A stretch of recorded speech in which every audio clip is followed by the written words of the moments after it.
The fire was quickly filling the house in Lithia Springs. The family inside desperate to help each other out safely. Some escaped, 2 did not. It's a story we've been following since the morning rush. Tonight we're learning more about the victims, including 10-year-old Jermaud Earl and the desperate attempt to save the 2 from a burning home. 11 Alive's Latasha Givens joins us. Latasha, you talked to Jermaud's mother. That's right, Cheryl, and as you can imagine, this is very devastating for her. Her 2 little boys trapped inside the same house fire. One survived, the other did not. And losing a beloved cousin in that same blaze is almost too much for one family to bear. He was just so gifted in every way and so positive no matter what. Just such a special kid. It was...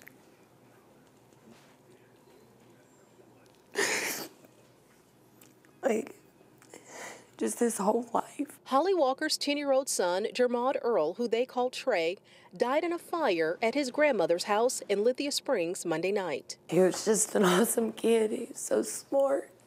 Her other 6 children tried to comfort her tears, including her son Makai, who was also trapped in the middle of those flames.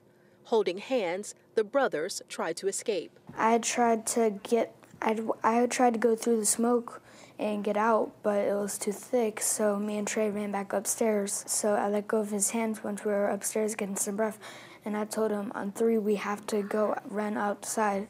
So I counted down and I ran, and he ran down, but I guess he didn't have the lung capacity to hold his breath. Once outside, Makai bravely tried to get help.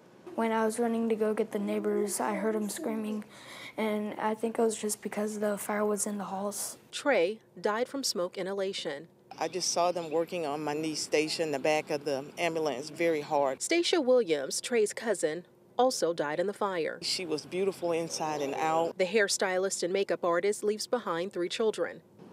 Loved ones are leaning on each other, embracing the 2 survivors, Makai and his grandmother Ruby. This is tragic, unexpected, as death really is. No one can prepare. No one knows the date nor the time or the hour. We just know that it's going to happen.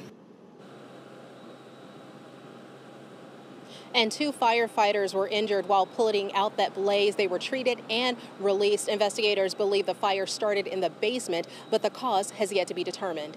Live in Lithia Springs, I'm Latasha Givens, 11 Alive News.